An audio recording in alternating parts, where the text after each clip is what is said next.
I thought it appropriate that I tell my story in my car. This is Stephanie Holman. Used to be Stephanie Gaston when I was growing up in Indiana in the Hoosier heartland. And I want to tell you now about my memory of how a Hoosier ushers in summer. Oh, maybe you're lucky enough to be there at race day, maybe even carb day. But most of us, we listened to the race on a transistor radio.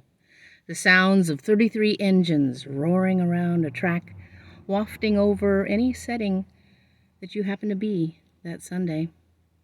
And I remember those races. I remember those sounds, not so much because I knew very much about the Indy 500, but I remember being fascinated that my father, a farmer, a lover of nature, was still, for that whole afternoon, usually so busy with his projects large and small, he would pause and listen to that race.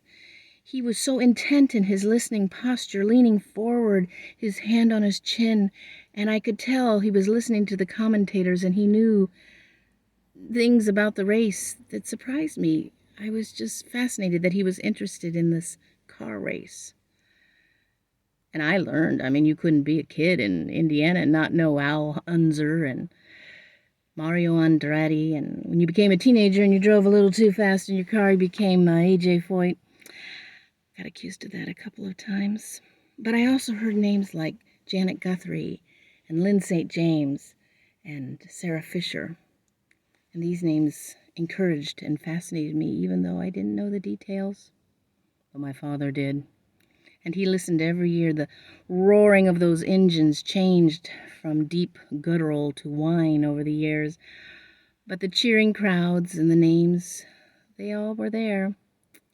And one year we got to go to qualifications. I can remember vividly the feel of those engines when you were there in person. And they weren't even all 33 on the track, and it was deafening. And the heat and the people, and you could really imagine what the speedway would be like on race day. So exciting.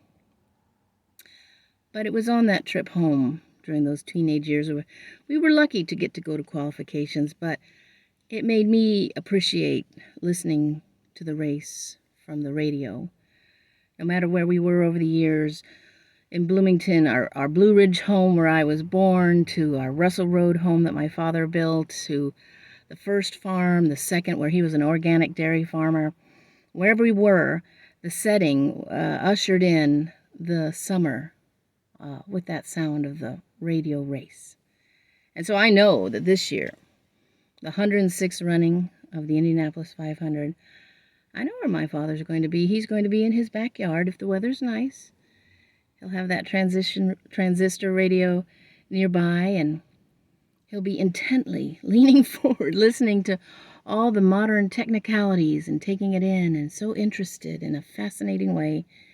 And towards the end of the race, maybe this dairy farmer will go in and get an ice-cold glass of milk and bring it out to toast the winner and usher in summer, like we all do, in the Hoosier heartland.